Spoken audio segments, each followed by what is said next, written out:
Hello again, this is Bob Wiggum with Remax Victory and Affiliates, living the life of a realtor one day at a time. And this is video number 12 of the 22 Steps to a Homebuyer Success Story. Today we're going to talk about a real serious subject. It's going to be inspections. Okay. Um, Whenever you make an offer on a property, real estate property, you should always ask for inspections. Unless you are a hardcore crack related addicted gambler, you want to do inspections. This house might look pretty, but the details, the devil is in the details. I've seen homes that look like they're coming right out of Better Homes and Gardens magazine, but once you get into it, they just fall apart. It's almost like a a playing card house. You build the little houses, they look like this, but if you turn them this way, they're real thin. So you need to do inspections. There's basically three kinds of inspections in a typical community. One is a whole house inspection. The second is a wood destroying insect inspection, commonly referred to as termites. And the third in this area is a radon in, testing inspection. If you don't know what radon is, you can do Google radon, and there's a government website to explain it all to you. But basically, radon is a odorless, um, invisible gas that is the result of the deterioration of radium in the earth, and it is basically everywhere. Now, you don't fall over dead when you walk into a house with radon or high levels of radon. Over a period of time, you will get lung cancer, and radon is a second leading cause of lung of deaths in the country. So radon, then the wood destroying insects. Usually, it's termites, and it could also be wood carpenter ants.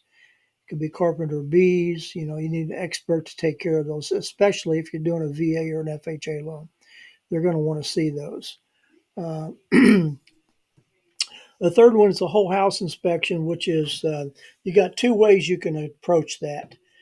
You can hire an inspector and a specialist in each of the disciplines that go into a functioning home: plumbing, electric, heating, ventilating, and cooling. Okay. Those are the kind of things that cause most problems in a property. And So you can hire a electrician to come in, and that's going to cost you. It's going to hire a HVAC guy to come in and do some inspections, or you can hire a plumber to come in and do some inspections. Okay, um, those are one. That's one way to do it. Another way, the problem that I see with that is that all of these guys that are doing the inspections of those kind are licensed to also do the work that they're inspecting if they find a problem. And unless you know somebody personally and you feel comfortable with them, that they're not just going to trump up repairs to get a job, then fine. My recommendation is always to hire a whole house inspector. Now, these guys are licensed in the state of Ohio to do inspections. Okay, they're generally not licensed to do the repairs they're inspecting. However, these guys are experienced. If you get one that's experienced through recommendations or from people that you know have bought houses and had inspectors, or from your realtor, so these guys are trained to notice problems and how to test for problems. They can tell you if a electrical system appears to be not to code, for example. They can check the heat exchanger for in a furnace to tell if the heating is the spread in the temperatures of the intake and the outflow is reasonable. They can look for plumbing issues and tell you if the piping looks reasonable. Then, if there's a problem they notice, then that's when you call in a specialist, a plumber or electrician or HVAC guy, to come in and give you an estimate for doing the repairs. Okay. Uh, so the cost of all of those for the whole house inspector, for example, can be anywhere from $350 to $500, depending on who you hire. A termite person depends, $50 to $125, and a radon person maybe $125, $150. So you could be as much as $700 or so out of pocket on your nickel, not the seller's, to get these done. Now, if you're a gambler, uh, a crazy gambler, you can bypass those few dollars.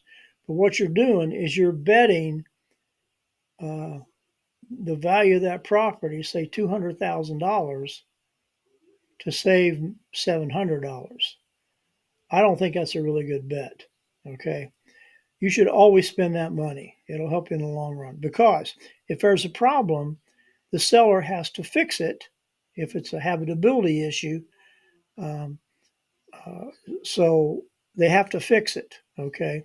If they don't, you can walk from the contract.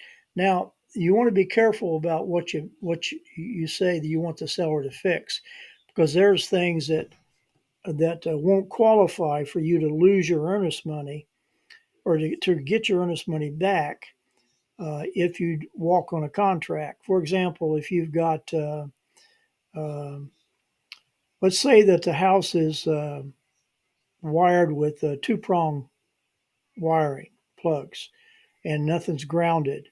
Well, if that's the way the house was built and there had been no improvements, that's not a habitability issue that'll keep you from losing your earnest money if you walk.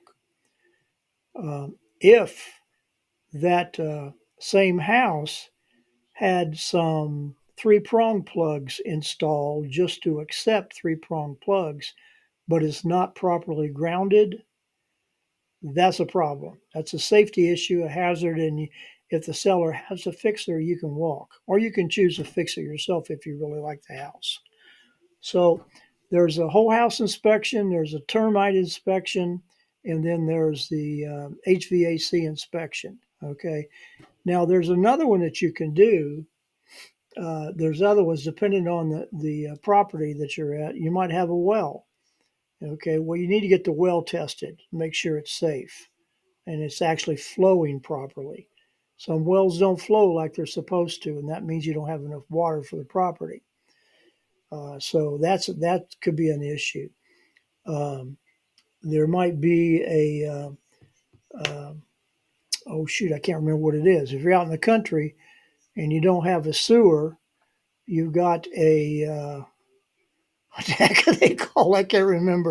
Anyway, when you go to the bathroom, it goes out into this field. Okay, and you've got to make sure that that is working right. Okay, because that can be real expensive.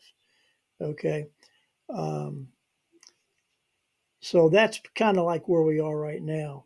And once you get out into the country, you got boundary issues too. You got to deal with. You're not sure if the property lines are right, so you might have to get a surveyor in, and that could cost a couple thousand to $10,000, depending on what you might want to deal with. So, pardon me, that was my phone ringing. So, anyway, that's it for that. So we got to schedule inspections. If you have an inspector, then the realtor will get it set up for you, or you can do it all yourself if you want to.